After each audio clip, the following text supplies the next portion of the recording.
पूजा और आप सभी का TikTok for healthy heart talk show में हार्दिक स्वागत है। TikTok for healthy heart talk show ये एक जन जागरूकता पहल है। इसका मकसद ही है कि हम जान सकें कि अपने हृदय को स्वस्थ कैसे रख सके। आज की बातचीत में हम विशेषज्ञ डॉक्टर से जानेंगे कि हृदय में रक्त का प्रवाह सुचारू रूप से कैसे बनाए रखें। एंजियोग्राफी और एंजियोप्लास्टी जैसी विभिन्न प्रक्रियाएं जो कैथ लैब में की जाती हैं, उसके बारे में जानेंगे और हमारे हृदय को किस तरह से टिक टिक करके चलाया जाए या यूं कहें दिल को सामान्य रूप से धड़कने दिया जाए, उसके बारे में जानकारी देंगे। सभी ने सुना होगा कि अगर हृदय में रक्त का प्रवाह कहीं क्लॉट हो जाए या रक्त के प्रवाह में ब्लॉकेज आ जाए तो इसका परिणाम हो सकता है कि आपको दिल का दौरा पड़ सकता है या आपको स्ट्रोक भी हो सकता है। इस तरह से दिल से जुड़ी हुई कई सारी बीमारियों के बारे में और हमारे दिल को किस तरह से स्वस्थ रखा जाए उसके बारे में जानकारी आज हमें मिलेगी। और आज ये सारी जानकारी हमें देंगे देश और विदेश के जाने माने विशेषज्ञ हृदय रोग डॉक्टर हमद मोमीन। डॉक्टर हमद मोमीन हमारे साथ भिवंडी मुंबई से जुड़े हुए हैं। डॉक्टर हमद, आपका हमारे शो में हार्दिक स्वागत है।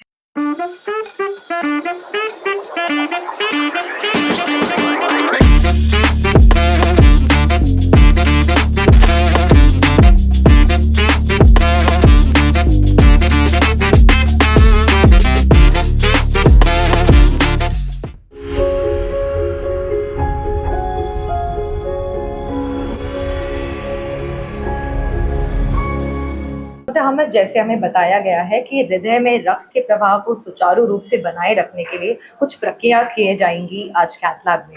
उन सब प्रक्रियाओं को हम देखने के लिए बहुत उत्साहित है, लेकिन आपसे कुछ और प्रश्न पूछना चाहेंगे आपके बारे में। आपको डॉक्टर बनने की प्रेरणा कैसे मिली और कार्डियोलॉजी में स्पेशलाइजेशन करने की प्रेरणा कैसे मिली? जी एक्चुअली मेरे फादर जो हैं he is a general practitioner. मेरे अंकल भी जनरल प्रैक्टिशनर हैं एंड बचपन से ही मैं उनको ही देख के बड़ा हुआ हूँ। तो जो मुझे डॉक्टर बनने की प्रेरणा है मेरी फैमिली से ही मिली है।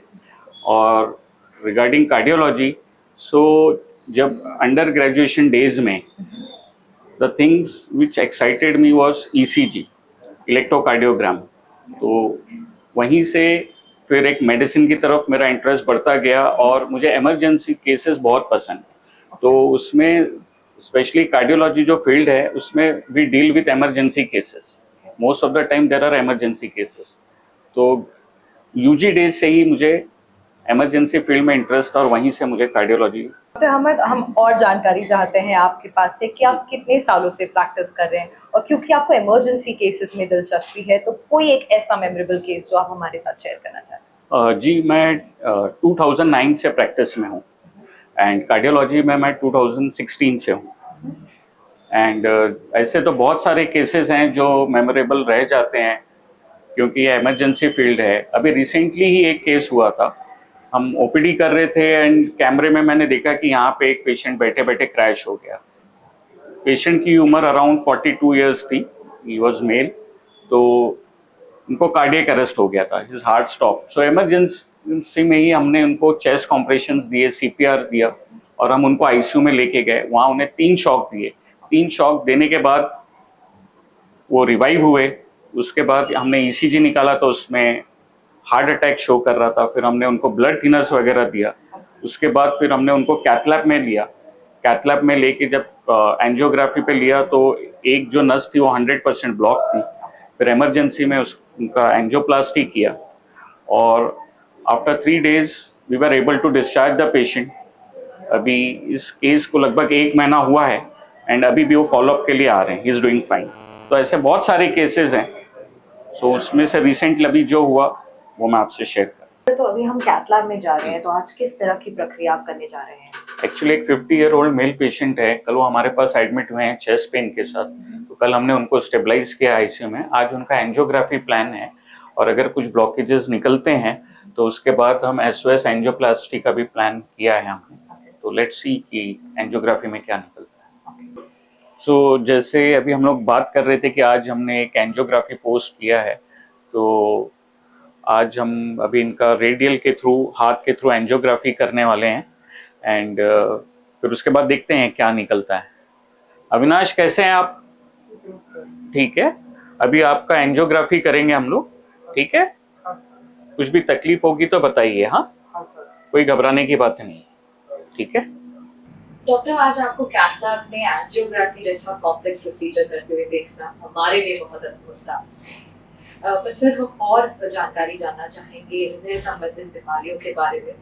कहा जाता है कि हार्ट में ब्लॉकेजेस अगर हो जाए तो इसे डायग्नोस कैसे किया जाए, और अगर डायग्नोस हो जाता है तो इसका ट्रीटमेंट किस तरीके से किया जाए? देखिए, जो हार्ट के जो ब्लॉकेजेस डायग्नोज करने के लिए सबसे पहले तो क्लिनिकल होता है कि पेशेंट हमारे पास आता है तो पेशेंट की जो कंप्लेंट्स हैं उस पे पहले हम डायग्नोज करते हैं। जैसे पेशेंट कंप्लेन करता है कि चलने पे उसके छाती में दर्द होता है और जब वो रुकता है तो वो दर्द कम हो जाता है, उसे हम एंजाइना कहते हैं।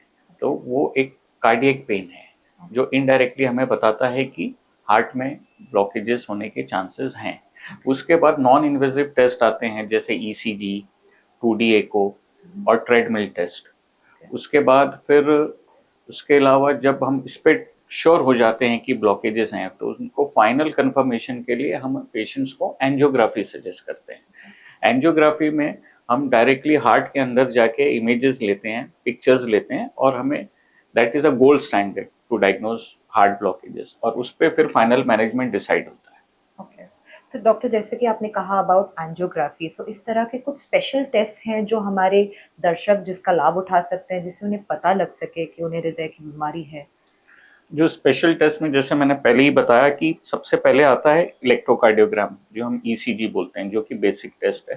फिर उसके बाद हार्ट की सोनोग्राफी जिसे हम 2D एकोकार्डियोग्राफी कहते हैं और उसके बाद कार्डियक स्ट्रेस टेस्ट या ट्रेडमिल टेस्ट जिसे हम कहते हैं। तो ये 3 नॉन इन्वेजिव टेस्ट हैं जिससे हम मोस्ट ऑफ द टाइम हमें पता लग जाता है कि हार्ट में ब्लॉकेजेस हैं कि नहीं। लेकिन ये सारे इनडायरेक्ट एविडेंसेस हैं, जो फाइनल कंफर्मेशन होता है वो हमेशा एंजियोग्राफी। ओके। तो क्योंकि आपने एंजियोग्राफी के बारे में बताया है, तो आप किस तरह से निश्चय ले पाते हैं कि किस पेशेंट के लिए एंजियोग्राफी की जाए, किसके लिए एंजियोप्लास्टी और किसके लिए बाईपास सर्जरी? देखिए, एंजियोग्राफी जो है वो एक डायग्नोस्टिक टेस्ट है जिसमें हमें सिर्फ ये पता लगता है कि ब्लॉकेजेस हैं या नहीं हैं, तो कितने हैं, कितने परसेंटेज पे हैं, क्रिटिकल हैं, नॉन क्रिटिकल हैं। फिर उस पर डिपेंड होता है कि हम उसे मेडिकली ट्रीट कर सकते हैं कि सिर्फ दवाइयों पे पेशेंट रहेगा, कि पेशेंट को स्टेंट डालना पड़ेगा, एंजियोप्लास्टी करना पड़ेगा, या कई सारे ब्लॉकेजेस हैं, बहुत सीवियर ब्लॉकेजेस हैं, 2 से ज़्यादा नसों में ब्लॉकेजेस हैं, तो उनमें हम बाईपास रिकमेंड करते हैं। और अगर एंजियोग्राफी नॉर्मल है फिर तो कोई मेडिकेशंस की जरूरत नहीं। तो एक और एक सवाल मेरे मन में था और दर्शक भी जानना चाहेंगे। ऐसा कहते हैं कि जिसने एंजियोग्राफी कराई है उसे एंजियोप्लास्टी भी करनी पड़ती है, तो क्या ये सच है? नहीं, ये बिल्कुल भी सच नहीं है। एंजियोग्राफी एक डायग्नोस्टिक टेस्ट है। जैसे हम एक्सरे लेते हैं जिसमें हमें लंग्स का पता चलता है, वैसे ही एंजियोग्राफी जब हम करते हैं तो उसमें हमें हार्ट की नसों का पता चलता है, तो वो एक डायग्नोस्टिक टेस्ट है। बिल्कुल। So thank you so much sir, हमारे ये मिथ ब्रेक करने के लिए एंजियोग्राफी होने के बावजूद एंजियोप्लास्टी करने की ज़रूरत नहीं है। नहीं, अगर उसमें निकल के आता है कि समझिए कि मेन जो नस होती है एलएडी, L6 या R6 जहाँ पे क्रिटिकल स्टेनोसिस है जिसमें एंजियोप्लास्टी की जरूरत है, तो हम पेशेंट को सजेस्ट करते हैं कि इसमें एंजियोप्लास्टी करना पड़ेगा। फिर वो एसओएस बेसिस पे बाद में भी एंजियोप्लास्टी की जा सकती है। एंजियोग्राफी नॉर्मल है फिर तो कोई जरूरत ही नहीं है, ब्लॉकेजेस क्रिटिकल नहीं है तो फिर उनको दवाइयों पे रखा जाता है। सिर्फ और सिर्फ इमीडिएट एंजियोप्लास्टी की जरूरत तब लगती है जब पेशेंट को हार्ट अटैक चल रहा है, जब नस 100% बंद है, तो उसको खोलना बहुत ही जरूरी होता है, नहीं तो हार्ट की मसल पूरी तरीके से डैमेज होने का खतरा रहता है, जान का भी खतरा रहता है। तो एक ही कंडीशन है, जब पेशेंट को हार्ट अटैक आया, एंजियोग्राफी करी, नस 100% बंद है, उसी वक्त फिर हमें एंजियोप्लास्टी करनी होती है। अदरवाइज हमारे पास टाइम होता है डिसीजन लेने का, फैमिली के साथ डिस्कस करने का, उसके बाद हम डिसाइड करते हैं। ओके। और डॉक्टर, मैं ये भी जानना चाहती थी कि जिस तरह से आज हमने एंजियोग्राफी देखी कैथ लैब में, उस तरह से और कितनी अलग-अलग प्रक्रियाएं होती हैं कैथ लैब में? सबसे पहले तो मैं ये बताना चाहूंगा कि एंजियोग्राफी सिर्फ हार्ट की नहीं होती, हम पैर की भी एंजियोग्राफी करते हैं, दिमाग की नसों की भी एंजियोग्राफी करते हैं। तो डिफरेंट टाइप्स ऑफ एंजियोग्राफीज होती हैं और जहाँ के भी ब्लॉकेजेस होते हैं उनको खोलना बोले तो एंजियोप्लास्टी, चाहे वो पैर की हो, हार्ट की हो, ब्रेन की हो। इसके अलावा हमारे यहाँ पे पेस मेकर्स, जो कि एक हार्ट की धड़कनें जिनमें कम हो जाती हैं, तो पेस मेकर भी कैथ लैब में बिठाया जाता है। इसके अलावा वाल्व्स के इंटरवेंशंस भी कैथ लैब में होते हैं। तो सिर्फ और सिर्फ एंजियोग्राफी, एंजियोप्लास्टी नहीं, इसके अलावा और भी कई सारी चीजें हैं जो हार्ट रिलेटेड ट्रीटमेंट्स हैं, वो कैथ लैब में किए जाते हैं। बिल्कुल। जैसे कि पेस मेकर्स और वाल्व इंटरवेंशन, अगर वाल्व बंद है तो उसको बलून डाल के खोला जाता ओके। और डॉक्टर आप कई सारे मरीजों से मिलते हैं और आम तौर पे हमारे मरीज डर जाते हैं ऑपरेशन थिएटर के नाम से। तो आप उन्हें किस तरह से सुझाव देते हैं कि उन्हें सर्जरी करना ज़रूरी है या प्रोसीजर करना ज़रूरी है? है। देखिए, जो हमें प्रॉब्लम आती है सबसे पहली तो यही होती है कि अगर हम किसी को ये कहें भी कि उनको हार्ट की तकलीफ है तो पूरी फैमिली पैनिक हो जाती है। जी। तो जो हमें रिवील करना होता है बहुत ही सेंसिटिव तरीके से रिवील करना होता है, और उसके अलावा हमें जैसे जो घर के समझदार लोग हैं उनसे हम डिस्कस करते हैं और उनको स्टेप बाय स्टेप उन्हें समझाते हैं कि इस तरीके की टेस्ट की ज़रूरत है, जी। और फिर उसके बाद उनका कंसेंट वगैरह लेके देन वी प्रोसीड फर्दर, और जो भी कॉम्प्लिकेशंस के रिस्क हैं हम उन्हें एक सरल भाषा में उनको एक्सप्लेन करते हैं, एंड उसके बाद फिर वी बिल्कुल, प्रोसीड। बिल्कुल। तो ट्रीटमेंट से डरिए नहीं, आगे बढ़िए, अपने डॉक्टर से संपर्क करिए। डॉक्टर आगे और कुछ प्रश्न थे जो मैं जानना चाहती थी। हमारे मरीज़ आजकल लाइफ़स्टाइल से रिलेटेड काफ़ी सारी तकलीफ़ों में हैं। हम देख रहे हैं कि हार्ट रिलेटेड डिज़ीज़ेज़ बहुत बढ़ गई हैं। तो क्या ये स्ट्रेस की वजह से है, लाइफ़स्टाइल इश्यूज़ हैं या डायबिटीज़ पेशेंट्स बढ़ गए हैं? क्या वजह से हो रहे हैं? इन टुडेज एरा आज का जो डेटा हमें बताता है कि इंडिया में as compare to western countries जो हार्ट की बीमारियां हैं वो 10 years अर्लियर हो रही हैं। द रीज़न इज कि एक तो रैपिड इंडस्ट्रियलाइजेशन हो रहा है, उसके अलावा स्ट्रेसफुल लाइफ है, उसके अलावा सिडेंट्री लाइफस्टाइल जो है, एंड जो जंक फूड्स हैं, ये मेनली रीजंस हैं आजकल के हार्ट की बीमारियों के बढ़ने का। और एक जो one of the most important reason है कि इंडिया में डायबिटीज का इंसिडेंस बहुत बढ़ रहा है। सो डायबिटीज कहीं ना कहीं हार्ट से रिलेटेड है। जी। So diabetes increases the chances of having heart disease. हमारे TikTok for healthy heart talk show में जुड़ने के लिए आपका बहुत-बहुत धन्यवाद। मैं तहे दिल से शुक्रिया अदा करना चाहती हूँ आपका कि आपने हमें अपना मूल्य समय दिया, इतने सारे सुझाव दिए, हमारे हृदय को कैसे हमें प्रोटेक्टेड रखना है, आपने उन सभी बातों पर आपने हमें सुझाव दिए। सभी दर्शकों की तरफ से मैं आपका तहे दिल से शुक्रिया अदा करती हूँ। डॉक्टर आपको कैसा लगा हमारे साथ जुड़कर? I am also feeling very happy and privilege कि आपके टॉक शो में आप आए और हमसे हार्ट रिलेटेड बीमारियों के बारे में डिस्कस किया। तो मैं उम्मीद करता हूँ कि ये हमारे दर्शकों के लिए बहुत फायदेमंद साबित होगा। थैंक बिल्कुल। यू।